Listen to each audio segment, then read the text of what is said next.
Lieutenant General Henry Tumukunde y'omu ku batunuulidde entebe y'obwa President era nga yalangirira nti agenda kwesimbawo mu kalulu ka 2021. Banange ne roadmap tugenda gibawo n'erangi zaffe ze tunaabamu tugenda zirawo, and I suspect if all things ebitakola bulungi are come as a independent. Mu mboozi y'akafubo gy'abaddemu ne Salt Media awayizzaamuko naffe ku nsonga ez'enjawulo nga muno mwe muli n'okulojja ennaku y'ekkomera.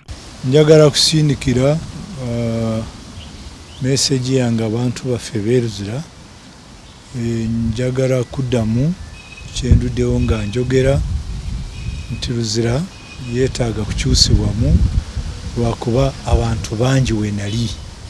So singa kati nga bwe tutandise kufuna COVID mu bantu, nina okutya nnyo nti kasita COVID eyingira Luzira tujja kufuna ekizibu. So ekyo kye nandisookeddeko. Ekyokubiri, abantu Luzira banyaniriza nnyo. Agamba omujjuzo mungi mu makomera era nga kino kiva ku kuba nti teriyo balooya bamala, wabula n'ategeeza nti ye ng'omukulembeze ayina bingi byayiza okuva mu kkomera. For example, ku kimu kye nasanga mu Luzira, abaana bangi bali Luzira lwakuba tebalina busobozi bw'okwefunira balooya. Now ekyo kireetamu okubanga bakola pre-bargain ne rumande zibeera mpanvu. Rumande ebeera mpanvu n'akoowa n'akola pre-bargain, ekiddako n'amala gakkiriza emisango lwakuba talina kyakukola. Now nze mbadde ndowooza twongera maanyi mu by'okuhayaringa balooya b'okuyamba bannayuganda abatasobola kwefunira balooya.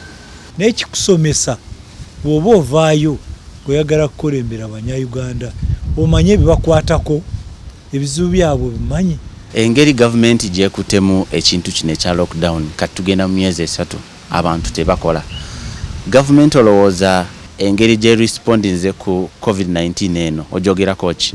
Nze siina gwe mbulaminga ku decisions etwateekinga, naye ku nnaku ezajjako abalala ngaba ensi endala instead of lockdown bakola slow down. Okay, ne batalookinga naye ne bakendeeza emirimu because nga batya kijja kwonoona economy. Nze mu kulaba kwange waliwo ebintu bimu oluusi bye twakolera mu panic. Kitegeerekeka okukolera mu panic. Muntu nga bwe tuli wano bwakuba masasi wano, nze naawe reaction tunoonya cover. So ndowooza ezo decision zaali nnungi, naye nze mu kulaba kwange waliwo bingi bye tusobola kukola. For example, we can innovate ekintu kya amasomero. Abaana tebateekwa kusomera mu classroom.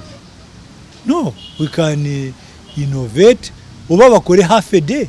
Yes, have half the class kumacha, half the class in the evening. Ku nsonga z'okulonda okubindabinda okwa 2021 nga kwatumiddwa scientific election, Lieutenant General Tumukunde agamba n'ekigambo kyennyini ye kyamulema okutegeera era ategeezezza nti waakiri akalulu kongezebweyo. Nze mu kulaba kwange, in summary, what is a scientific election? Nange nze kasi kitegeera. Nandyagadde abakyogerera nnyo batunyonyole nange ntegeere. So I don't know. Naye nze kyemanyi kijjako campaign. Kati basugamba tugende tusabe signature ku bantu nga tonayimirira 10 buli district oba mukiikirize wange, isn't it? Bw'oba oyinza otya kukiikirira gw'otamanyi. But you see ekirala kyembuuza ku bizibu byonna bye tulina, mukama wange abaana tebasoma, economy eri mu bizibu bingi. Lwaki obululu? Lwaki bwe bukolembedde ebintu byonna sebo? Mu kulaba okukwagamba nti akalulu kano aka scientific kayinza okuvaako obuzibu bw'atayagaliza ggwanga lino kuddamu. Ebyayonoona Uganda mu 1981 was a bad election.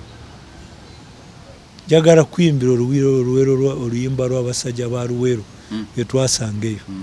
Ennaku y'omunansi etuuse okulemererwa, akalulu ke yakuba ewaawo tekavuddeyo, emundu y'omusajja ng'etuuse n'etumalawo. 7 kokole obolyawo nabitujako akalulu ke yakuba ewaawo tekavuddeyo.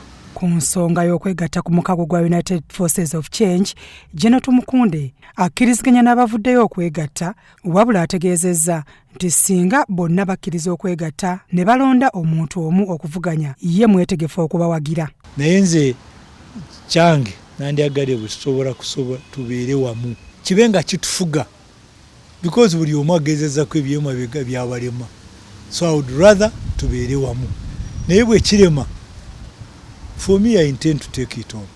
Yeebaziza Salt Media olw'empeereza yaayo era n'ategeeza nti Salt yamuyamba nnyo mu biseera we yali mu kkomera e Luzira. Nafuna obudde okulaba Salt TV nga ndi Luzira, ate abaana Luzira bagiraba nnyo, naye kyenjagala nnyo ku Salt TV is the top 10.